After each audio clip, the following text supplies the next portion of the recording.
Good morning. So I'm not sure if the first slide is the worst or the last slide is the worst straw because everyone's still sleepy from last night. But today, really, I want to share some of my experiences with you to help you navigate your career. A lot of these talks are about technical events, learning how to break into this or prevent these type of break-ins. But something that we all need to focus on really is our own brand, our own career. And I'm going to share some of my stories with you about things that happened to me that maybe will happen to you, which are fortunate, or things that happened to me that were negative that maybe you could avoid. So I've been in IT for 28 years and had some really interesting experiences, I feel, from a networking, database, Linux, security. So I've got a technical background, and I'll get into a little bit more of those details later. But I wanted to start off by some important dates. So for me, there's some really key dates in my life. One, I decided to share my life with somebody, so I proposed to my wife on December 13th, 2002. Fantastic. Happily married for 15 years. Another important date for me is our wedding, May 23rd, 2003. We went away to the Virgin Islands and got married. Stayed married, traveled, had our first kid, so July 24th, 2006, our baby girl was born. December 9th, 2008, my son was born. Got the complete family now. The boy, the girl, the dog, the house. Life's great. Loving my job, killing it. 5 rating, 11 years in a row. We went to Switzerland for an executive leadership training. They spent $18,000 on me to go and work with the world's best leaders in our company. September 24th, 2012. My boss comes in from Toronto. My job is eliminated. Just like that. I was not prepared for that. Not in any sense. I was, making good money. I was killing it. I had a team of 51 people. I ran all of North America, security and services. And they were investing in me. They paid for my MBA. I'm not going to be the next CIO, I thought. Well, unfortunately, this CIO had other plans, and his plans were cost cutting. So what happened was 3 of the 4 directors got whacked the same day. So I was, again, not really prepared for that. I had all my files, my phone, everything was embedded in my work because I live to work and I work to live. So I traveled all over the country. I was in Quebec, I was in Toronto, I was in Denver, I was in Dallas every other week because my team were there. So I was really into training my team up, keeping them motivated, keeping the plants running. So what I want to tell you is things like that could happen to you. You guys are probably really, really good at your field, craft. Well, unfortunately, there's people higher above, the ones that contain or control the purses, that may have different plans for you, not personally, but as a business, because we're all in this for business. So that's just a couple important events that hopefully you can prepare for with some of these tips that I'm going to share with you today. So I was going to do some Office Space clips, but the last time I ran this, it was a terrible experience. So most of you have probably seen Office Space, so you can get the deck later and enjoy the 4 clips that I have embedded in this deck. But they're funny, but it really talks about the joys of working in IT. So here's our agenda. A little bit of background about me and a few more. I'm going to give you 10 takeaways and tips, really, to help you manage your career better. So I'll share another story. At this same company, I was in Florida on vacation, and my prior CIO called me and said, hey, we're firing 36 of your tech support people today. I said, what are you doing? He said, we're firing all your staff today, and you need to fly home and do it, because I'm not doing it. I said, I'm on vacation with my wife in Florida, and we're hanging out. I'm not coming home today to do that. I said, well, what's driving this problem? He said, well, our budget is overspend. Each group in the company has to take a cut. So our cut is $700,000. And I said, well, let's talk about this. What do we do? He said, well, the easiest thing to do is to whack these 36 people and what we'll do is we'll outsource it. I'm like, oh my God, are you kidding me?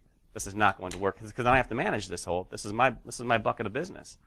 The plants will stop working. It's going to be a major hassle. I said, well, let's talk about this. Can we postpone it for a week until I get back? So I got back and I said, okay, give me 4 weeks to figure this out. If I can't figure it out, this is the game plan. This is business. I understand. I'm not going to be happy about it. These are my friends. I've worked with them for 11 years, but I get it. So I pulled my supervisors in and said, listen, guys, and I laid it out. I was very transparent. I said, we're going to lay off 36, you guys, and your entire team, unless we come up with a strategy to save $700,000. And guess what? They're still employed there today. So it was thinking a little bit out of the box. It's, gathering the troops, not making the decision all by myself. It's thinking about what's the right thing to do for the organization and for the people, because the people really make the difference. So that's just one experience that I've had, that you don't always need to say yes to your boss. You can question them. You can ask for the whys, because sometimes they're just driven by the CFO if the IT reports under the CFO. And that was what happened.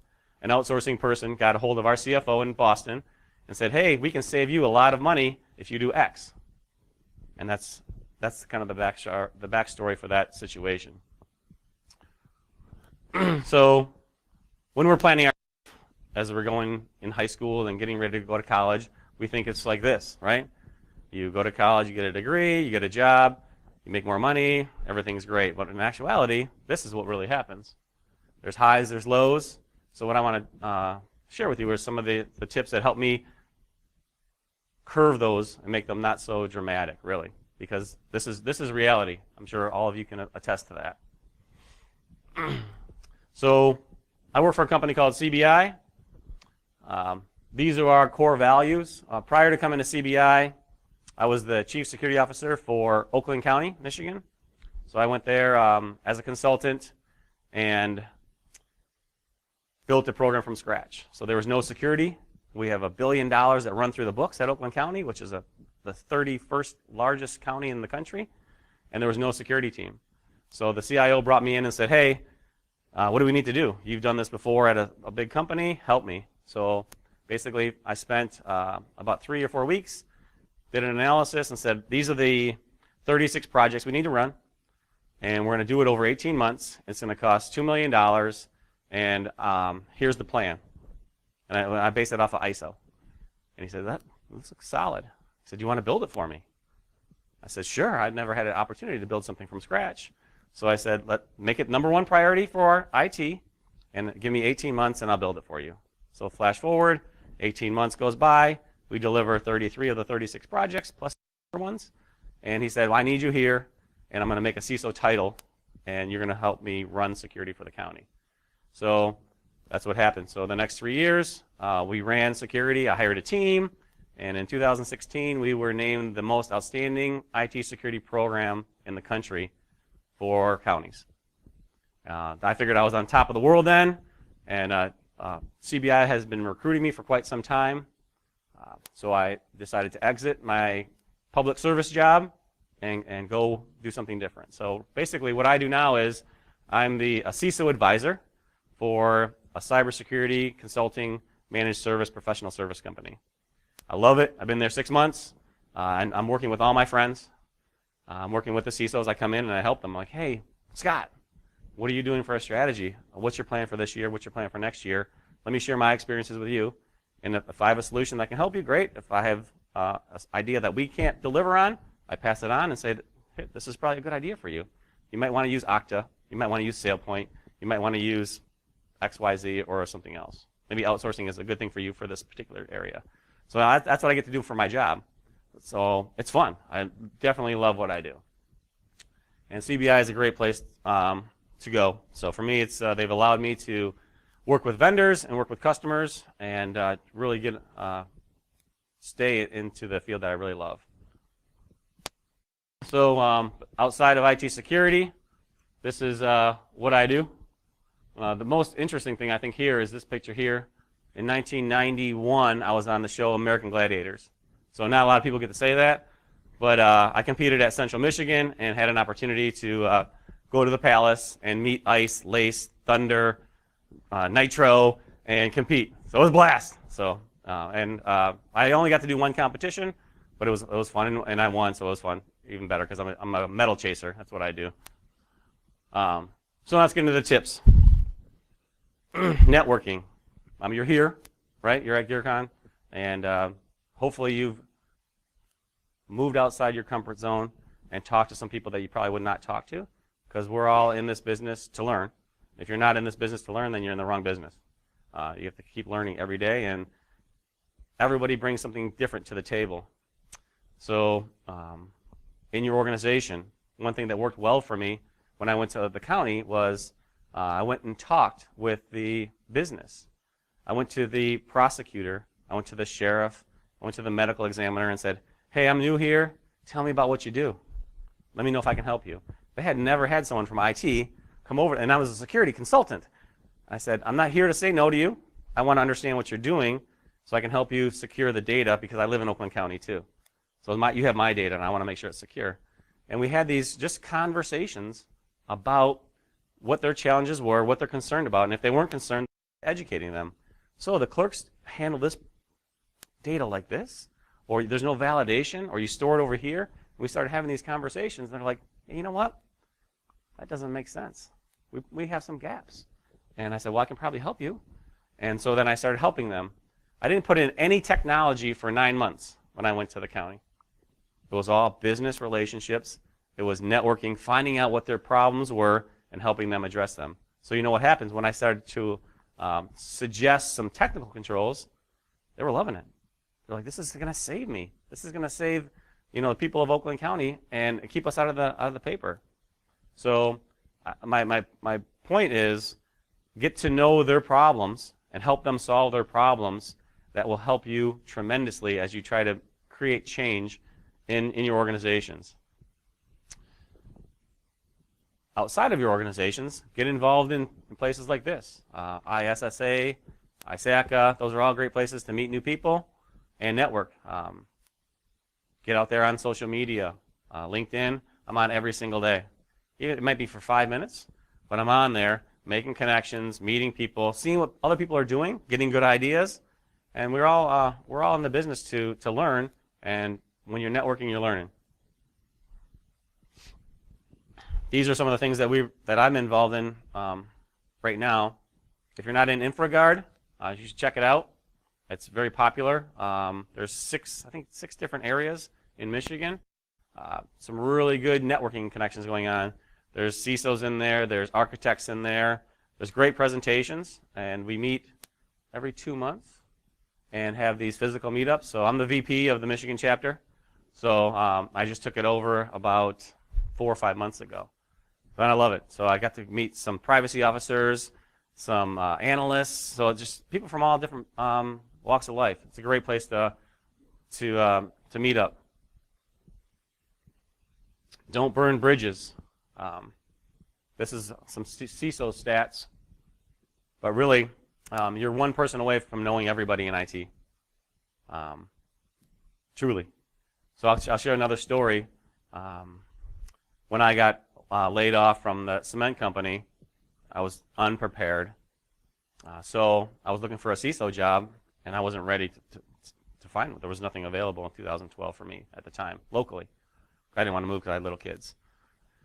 So I went and applied for probably 400 jobs.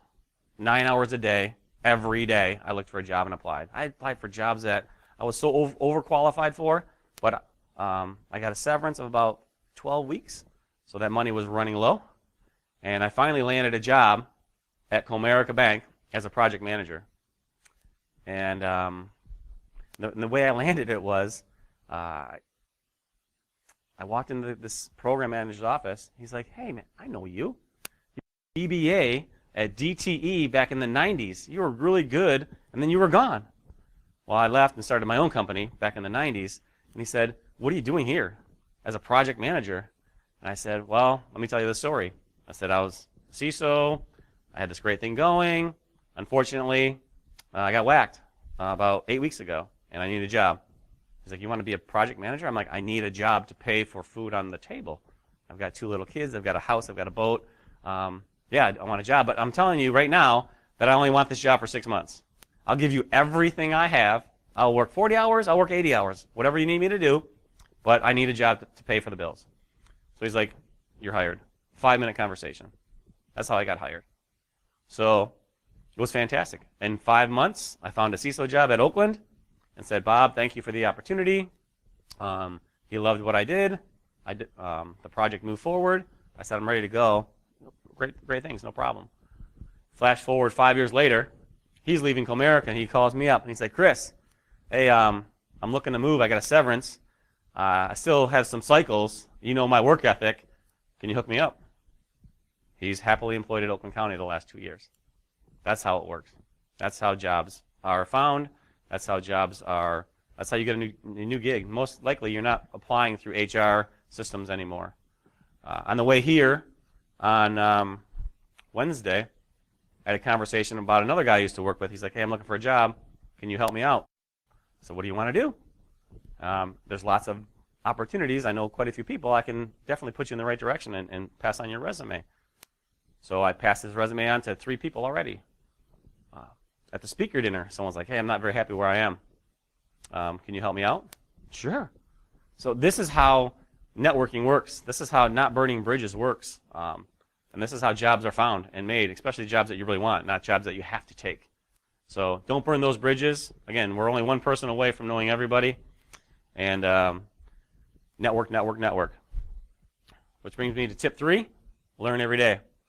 This is something that we focused on at Oakland County. We had an initiative every single day you were supposed to go out and learn something. 5 minutes to 15 minutes, go out and learn. Get better at what you do to make your job more efficient. I'm a firm believer in learning, learning, learning. I only hire people that are passionate about learning and that have high integrity. Those are the 2 things that I look for in a person. I can teach you technology, or someone can teach you technology. I can't teach you work ethic, and I can't teach you integrity. Those are things that you have to grow up with, and if you don't have them, I'm not hiring you. And I won't recommend you. I've told friends that, sorry, I can't recommend you, because they have terrible work ethic, but they're my friends. You know, from not in work, but outside of work. Sorry, I won't put my name on somebody that doesn't value integrity or passion. So these are ways that you can learn. Again, LinkedIn's a great source. Go in the classroom, take a class. When I was the manager at Wholesome Cement, I was taking SANS courses once a year. And my peers were like, you're a manager. You got 50 people on your team. You're wasting the company money by taking a SANS class. I said, no, I need to know this. Security changes so fast, I can't manage something I don't know about. So it was great for me because now I've taken 12 SANS classes of my life. Every year I took one class. And it was part of the deal. So I'm way better off because I'm still somewhat technical, but not as technical as most of you these days. But I know enough to know how to manage projects. And I know if it takes 4 hours or 40 hours. And I know it's a simple 1 command that can do a job. It's not going to take 3 days. So those are things that I know that I've actually had hands-on keyboard experience learning through these SANS courses. So it's definitely benefited me by staying technical. And all my friends now are saying, dang it, I wish I would have taken those classes with you because security is hot, and I didn't keep up because I was managing people. So definitely get involved and keep learning.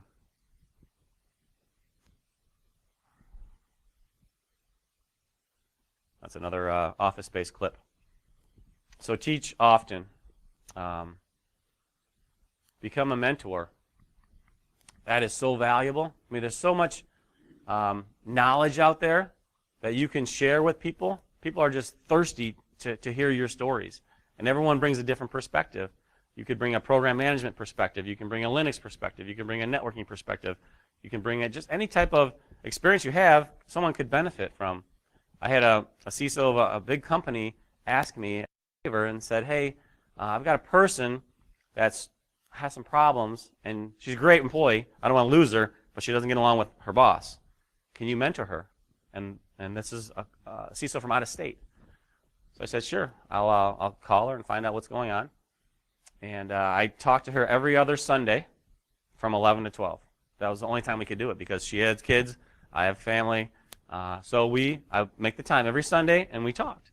And could have been about personal stuff. It could have been about career things, challenge that she's having with her boss. But you know what? If I went to her today, she would be I could ask her to do anything, because I took the time out of my schedule to help her with what she was going through and get her to a better place.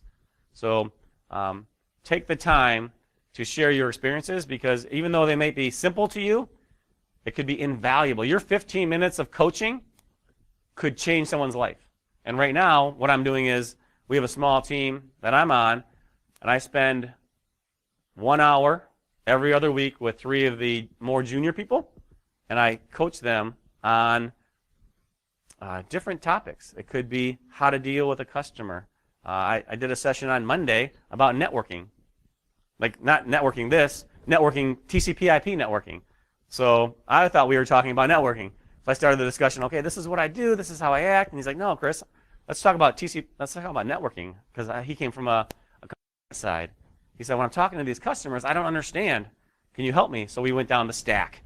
We went down MAC addresses, DNS, DHCP. What do they do and how do they work? And he said, you know what? This is the best hour I spent in the last month, because now I know more. I can talk to my customers more. So it's just doing that simple thing that maybe we learned about networking back in 92 or 93. He didn't know. So he's a much better employee for CBI now that he knows that, and he can go generate more business. So it's a win-win. And I tell you what, if I asked him for a favor tomorrow, he'd be all over it. So those are some of the things that you can do. And really, by mentoring, it forces you to get smarter at things that you already think you're smart at. Because most people know 80% of something. They don't know 100% of something. So I don't want to get in front of somebody and not have most of the answers. So I have to go back into my books or my research and say, oh yeah, this is how this worked again. You just take it for granted, because nowadays you just hit a button and things work. Back when I was creating databases in 95, you actually had to script it out. Now to create an Oracle database, it's click, click, click, click, and you're done. I was so mad in Oracle version 7.2.3 when they came out and they have a GUI. You just stole all of my hard work for the last 4 years on how to create this, all my scripts.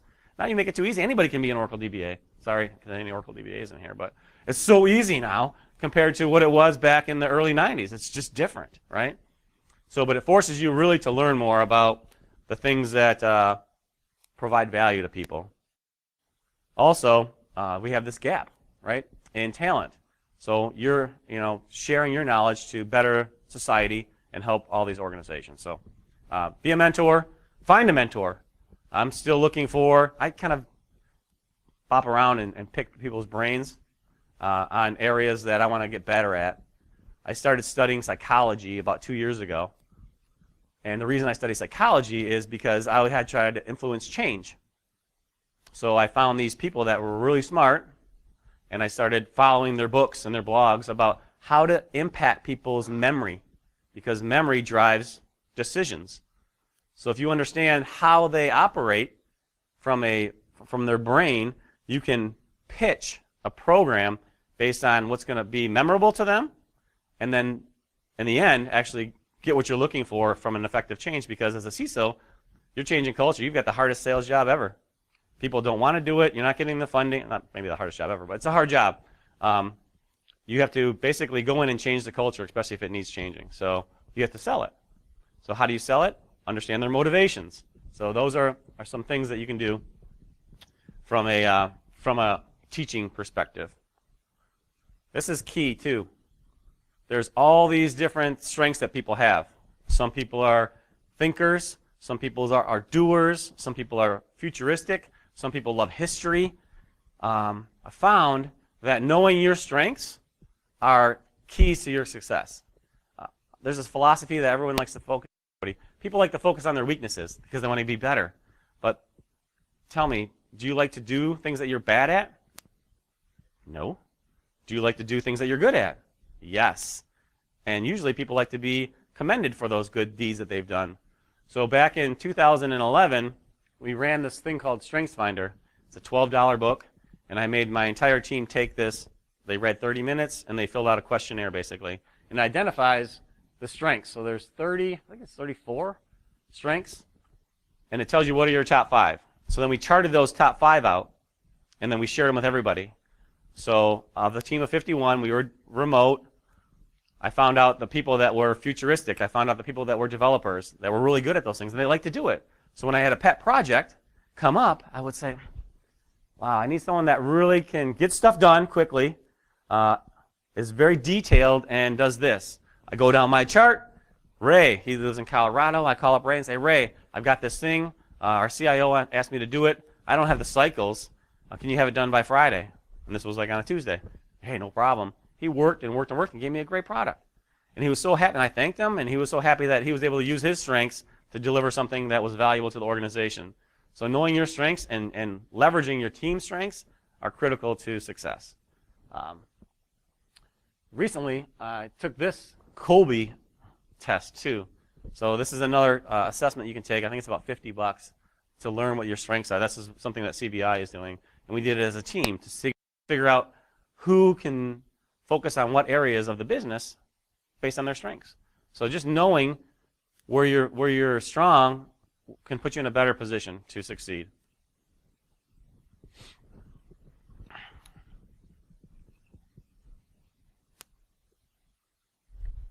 Volunteer. So one of the great things about volunteering is you get to hit people from different business sectors. So let's take dogs. Most people that I know like dogs. Probably 90% of the people that I talk to love dogs. They're passionate about dogs. Sometimes they like their dogs more than their kids, unfortunately, but that's just how things happen. So you find somebody and you volunteer at a pet place, and you can definitely make phenomenal networking connections by knowing someone that they value. You're into their heart. You're into their values. Things that they would do for their dog they wouldn't do for anybody else. They're probably their best friend. But you find a commonality with something that they're passionate about. So you can volunteer and find those type of people. And the nice thing about volunteers, it's not a hierarchy, right? So there's one person that kind of runs the show. So you have the ability to find those key people and just go right to them. I mean, and usually there's some powerful people in those volunteers because they've got time. Sometimes they have extra money, so they're just volunteers. So they've got great connections that you can then leverage. So you have to think about it as an opportunity really to expand your network by volunteering in certain organizations. The Cyber Patriot, I'm not sure if you guys have heard about the Cyber Patriot, but it's a camp based for middle school and high school kids to learn cybersecurity. So in July, a couple of CBI people volunteered and went to UD Mercy and worked with these kids that were between the ages of 12 and 14. I think there was about 16 kids, and they learned how to use Linux, how to secure Windows, and we were just more or less proxying the event and making sure that the technology went well. But there are some super, super smart kids. So they're running this Cyber Patriot, and they're looking for volunteers. So if you're looking to get involved in helping the youth get smarter and take cyber seriously, look in Google Cyber Patriots. If they're in an area by you, volunteer. Tamara Shoemaker is leading this effort for Michigan. So if you know her, link in with her and see if you can get involved. But this is something that I'm going to be doing every year. I love it. This one girl was amazing. She was so smart.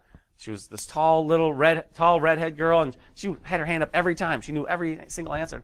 I was like, I didn't even think about cybersecurity when I was 13. And she was very, very good. So she's going to go places. So, the other thing that, if you haven't heard of, is the Cyber Civilian Corps. So we started this 2014, 2015, and it started. There was about 25 people that were actively involved. They have the first booth inside the vendor fair over here. Ray Davison is doing a phenomenal job running it. This is his full-time gig, and he is passionate about it. I talked to him about it yesterday. He just had fire in his eyes. It's great. After GrrCON last year, they recruited 25 new people. So now I think the membership is about 104. If you're interested in this, they have exercises, capture the flag exercises, and another area to network and really meet people, like-minded people that love technology and love security. So those are some good areas that you should probably get involved in. So this is an interesting one. We're all hired for a reason. Make your boss's job easier. But protect yourself is one of the things that you need to do, especially if you're an IT security leader, because I knew when I went into Oakland that I was the fall guy. It's not the CIO going down. It's the CISO going down, the head security guy. Phil would have my back, and I know that. But I know I was the, most people in business understand risk, and they understand contingency plans. So you've probably heard about all these breaches. The CEOs don't typically go down for a breach. Who goes down? That's the CISO or the head security person. So understand your position. That's all I'm saying is understand your position, because you may have to defend it when you want another job, if that so happens. That's tip number 7.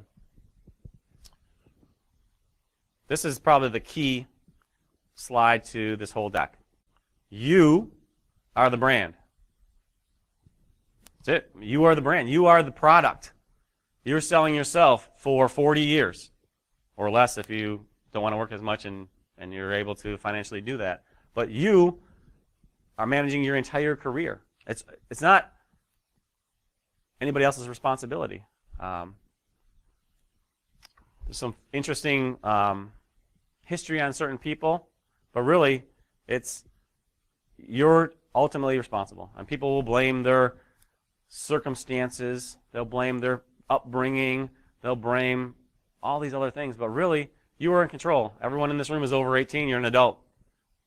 Basically, it's your job to control your brand. And you have, every day that you wake up, you have the decision to do X or Y. Whether you think you do or you don't, you do actually make 30,000 decisions a day. That was the stat. The human brain makes 30,000 decisions a day. The child, I think, is 8,000. Usually they're not good decisions, but sometimes adult decisions are bad too. But you have that choice, and that's what I'm going to just talk about there. Tip number 9 is about surrounding yourself with great people. Not so much these days, but about 15 years ago, people were so guarded. I know, especially in the Oracle world, the world that I swam in, these guys had been the Oracle guy forever and didn't want to share what they knew because they thought it was job security. And that's just not the case anymore. It's great coming here and you talk to people like Chris Roberts, and he's just a wealth of information. And he said, oh, you want to know something? Email me and he'll tell you. This is a community that we have in security, which is awesome because people want to share. I don't find very many guarded security people, really. Unlike it was when there was a Unix admin. They wouldn't tell you how they did anything at all. I mean, it was so hard to break into the business when that was my first job. I was a Unix admin coming out of college. I had to learn how to do scripting from books because these guys wouldn't teach me anything because they thought it was job security. So as a leader, I find you look for people that are better than you at certain things. I mean, certainly I think I'm a good leader because I find people that are better at shooting baskets or better at running pen tests or better at risk assessments. So you need those strategic, basically people that are just rock stars to make you better as an organization. So don't be afraid of hiring somebody better than you because they're not going to put you out of a job. Really, they will not. And it'll only make you grow because then you can be a sponge and learn from them. I've learned so much when I came to CBI 6 months ago from these guys that I respected, and it's just because they want to share. And then I shared with them about certain things that I know that they don't know. It's just mutual respect and learning, something that we all need to do. So one thing, just as a stat, it's this business is only growing. There's only more and more demand. Yes, we're automating. We're doing things that are smarter, faster, but so are the bad guys.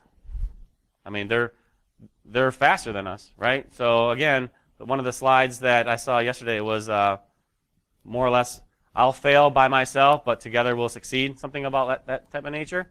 And that's something that we need to do together. So we're going to be in business for a long time. Your jobs are somewhat secure, but again, you need to really focus on your brand and taking care of yourself, because basically this is your livelihood. These are the takeaways about what you should be doing from a career risk management, in my opinion. Some of the things that I've done over the last 5 years for my brand is I'll go through a couple examples that might pique your interest to give you kind of like a starter kit of things that you might want to think about doing. I developed this thing called SciSafe when I was the CISO at Oakland County. And what SciSafe is, it was basically what I did there at the county. So I took some NIST, some ISO, and the 20 critical controls and said, what do these things really need? What do organizations really need to effectively manage security? So I boiled those 400 controls down to 36.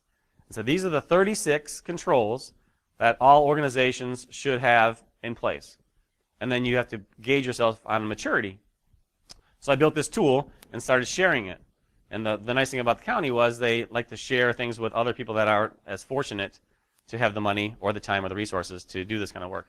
So SciSafe came out of Michigan, and it was 5 counties plus the state. We built this tool.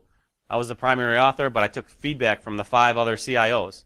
So I was a security guy, and I said, what are you guys concerned about from a CIO perspective? I'll tell you my angle from a security perspective. So we built this tool and gave it away for free. So it's been downloaded in all 50 states. It's been talked about at Congress. It's a cool little thing. It won tons of awards back in 14 and then 16. But it's a great tool if you're interested in. There's a link at the bottom to go download it. It's an assessment that you can take in about 2 to 4 hours. You get your leads, and you get it on a whiteboard, and you actually have to be truthful about your answers, because it talks about your maturity. What do you do for asset management? And then you rate yourself. Are you based on CMMI? Are you a 0, a 1, a 0, or 0, 1, 2, 3, 4, 5? And there's examples built into the tool. So if you're looking for a framework, you're looking for some guidance, it's a cool little tool that I've been using since 2014. The latest version I released in 2018 in February, and it has the updated controls from the changes from NIST, ISO, and the 20 critical controls. So what we did now that I went to CBI, we took that framework and modified it. So now there's a SciSafe for medical. So we took those controls and we geared them toward hospital and people that control medical networks. So now we're using this as a guide for hospitals. What do they have in place? What are they doing? And helping them prioritize their biggest risks. So in the tool, you answer the questions. It produces a color-coded priority list based on your maturity, and then it allows you to graph and trend. So within 2 to 4 hours, you've got a baseline, and then as you spend money, it's a great tool to educate your leadership about the changes that you've effectively made within your program. So it's measurable, it's easy to read, it's a one-pager. I don't have a picture of the radar graph, but basically all I did was present my radar graph to our board. This is how we've grown based on the $500,000 investment in the last quarter. We've improved 0.7 on operations. And that's all they need to know. They don't need to know the weeds. But it's a great vehicle for you to explain progress to your leadership. So this is something that I did recently with our team. And it was a good suggestion from one of my peers. And it was more or less what I want you guys really to do is, as a takeaway, look at these 4 things. Write down what you love to do and what you're great at. Likewise, what you like to do and you're good at, what you don't like to do and good, and what you don't like and you're not good. And these are some examples of mine. I just copied and pasted this. So this is me showing you some examples of what I think I'm good at and what things I don't really like to do. But once you understand yourself, then you can project your career and go in the right direction. I mean, that's the battle is there's so many different directions that you can go in, but these are things that I don't like to do, so I don't do them well. I'm not good at them. I tried them, but I'm not good. So I don't focus on those. What I think I'm good at is learning, presenting to people, taking technical solutions and making them easily digestible to people that don't understand technology. I can do that pretty good. I've been doing that my entire life. If I can teach my grandma how to get online and do certain things, I think I can teach most business people how to do it. I taught her a password management strategy, and she's 86 years old, and she got it. It took me 20 minutes. I couldn't do that at some of the places I've worked for months. They didn't care, right? But if I could teach her these techniques and these solutions, then I know I can effectively communicate technical solutions to non-technical people. But this, I would suggest, take 20 minutes. Just get a pad of paper and find your zone, whether it's a cup of coffee, it's the end of the night when the kids are in bed, and just be honest with yourself about what you're really good at. And you'll find that you'll be enlightened. You're like, you know what, that's why that project was bad, because I had this role and I wasn't good at it. So next time, instead of you taking on that task, why don't you divvy it out to somebody else and say, I'll take this part, you take that part, because I'm really good here, and I think you're really good there, and then you're more likely to succeed. But until you really understand what your driving factors are, you're not going to improve as much as you could. So again, this is a big thing for me. We have choices every day, and every single day you wake up, you have an opportunity to get better or not. So I'd advocate for you to take some of these tips.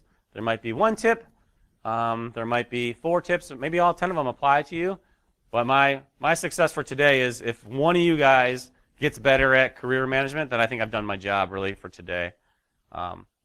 And that's the slide deck I have for you. I'll entertain any questions about anything that I talked about, or if there's any other comments. More than happy to talk to you guys after. I'm going to stick around till about 2 and then head home. But I'd love to hear about your thoughts.